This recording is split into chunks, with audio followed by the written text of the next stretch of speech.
dedicated to eastern and southern Kentucky. This is WYMT Mountain News First at 4.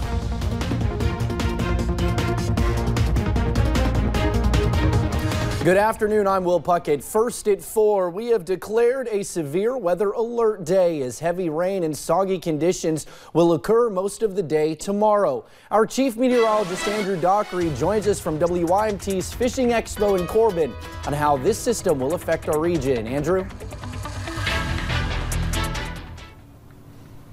Yeah, Will, you said it best. It's going to be a soggy Saturday, and once we get the rain out of here, we could be looking at some snow for your Sunday, creating, once again, more additional issues. We are here in Corbin, Kentucky for the Kentucky Fishing Expo, brought to you by WYMT and Pittsburgh Marine.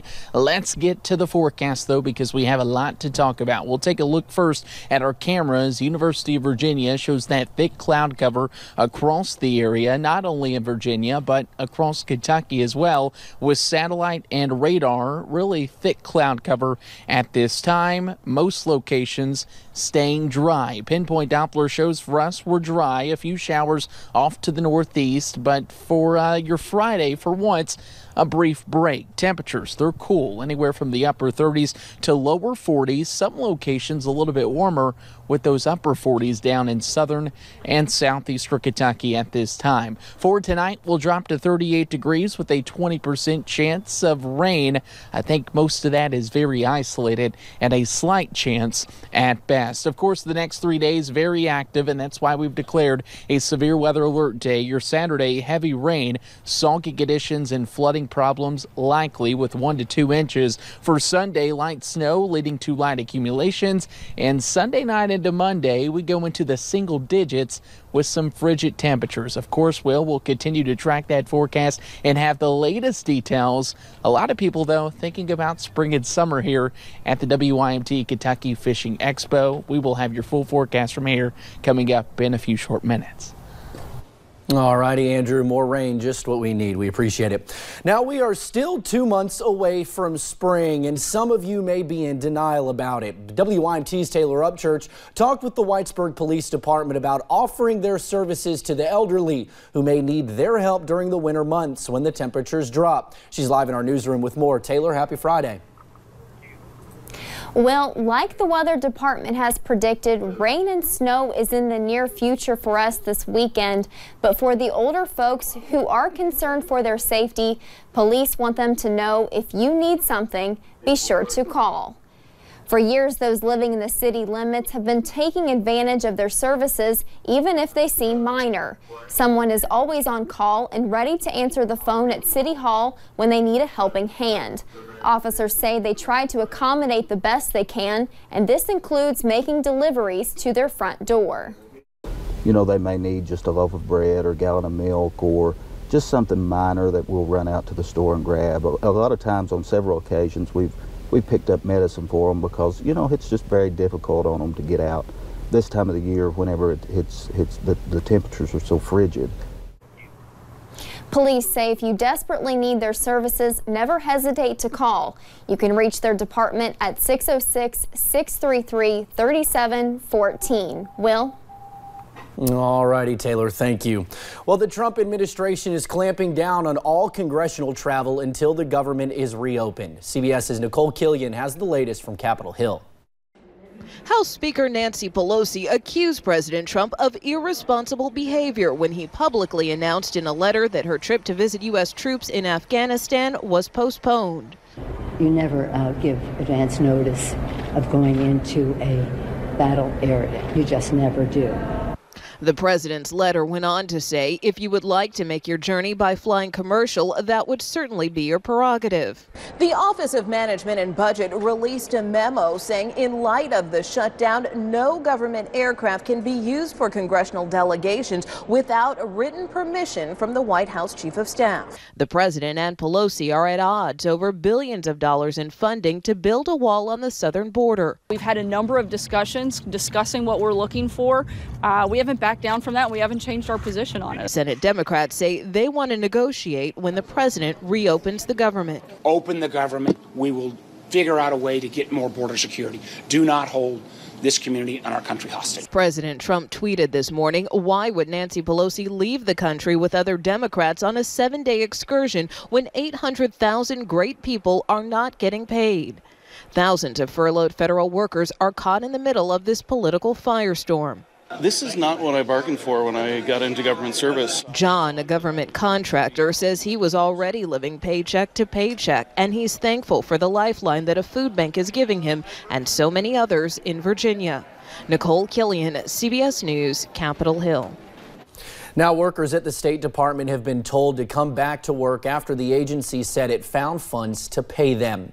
Today, TSA employees rallied with their union at Pittsburgh International Airport. The rallying TSA officers are calling for an end to the shutdown. Some 800,000 federal employees are either furloughed or working without pay. AFGE Local 332 President William Reese called out lawmakers in the administration for forcing employees to work without pay. When a deal can be reached December 19th, to pay government workers through February 8th, and everybody thinks that's going to be the deal, and the Senate passes by unanimous consent to pay the employees, they pass it, and the next day the administration says they will not sign it. We have never had that in the federal government. Now, Reese adds that the situation will only grow worse for federal workers as the shutdown drags on. Meanwhile, the new chairman of the House Intelligence Committee is vowing to investigate a new report that says President Trump instructed his personal attorney to lie to Congress. Michael Cohen admitted last November that he lied to Congress when he said talks to build a Trump Tower in Moscow ended 6 months earlier than they actually did. Now, BuzzFeed reports special counsel Robert Mueller has uncovered evidence the president personally instructed Cohen to lie. Democrat Mark Warner is part of the bipartisan Senate committee investigating the 2016 election. Clearly, Mr. Cohen has got a checkered history, so let's see what was really the case. Two law enforcement sources say they uncovered the request to lie through Trump Organization documents in multiple interviews with witnesses as part of the special counsel's investigation. Cohen has reportedly verified these claims. President Trump tweeted this morning that Cohen is lying in an effort to reduce his jail time. The Pentagon has identified 3 of the 4 Americans killed in a suicide bombing in Syria Wednesday. One of those soldiers was stationed here in Kentucky. Army Chief Warrant Officer 2, Jonathan R. Farmer from Boynton Beach, Florida, was killed. The 37-year-old was based at Fort Campbell. Navy Chief Cryptologist Technician Shannon M. Kent and Scott A. Wirtz, a civilian, were also killed. The Pentagon has not identified the 4th American killed, a civilian contractor. ISIS claimed responsibility for the attack. Well, flu activity remains widespread in 30 states, with more and more people being hospitalized as a result. But experts say most healthy people with flu should avoid the ER. That is because those patients can expose other critical patients in the ER. And if a person does not have the flu, they can pick up the flu or other illnesses in the ER. But doctors say there are symptoms that warrant a trip to the emergency room. Vomiting, diarrhea, inability to hold down their medications or hold down fluids at home, increasing shortness of breath, low blood pressure, and a high heart rate that may be associated with dehydration. Now, current CDC estimates show as many as 9.6 million people have now been sick with the flu so far this season. Up to half visited a doctor and up to 114,000 were hospitalized. Now, if you're looking for something fun to do this weekend to get out of the cold and wet weather, the WYMT Fishing Expo kicks off today and runs through the weekend. WYMT's Justin Case is live at the event and joins us now with what you can expect down at the Corbin Arena. Justin. Will, just a few minutes ago as the doors opened, that's the box office right there behind us, and it was packed. The line was almost coming out the door. Organizers say fishing has just really grown over the last 15 to 20 years, and one of the ways it's growing is by introducing it to younger generations. We're seeing it now in high schools and even in college, and one unique feature about this fishing expo is that it has gear and equipment not just for experts or intermediaries, whatever your skill level is, but they even have stuff for beginners here as well. This is not a traditional boat show.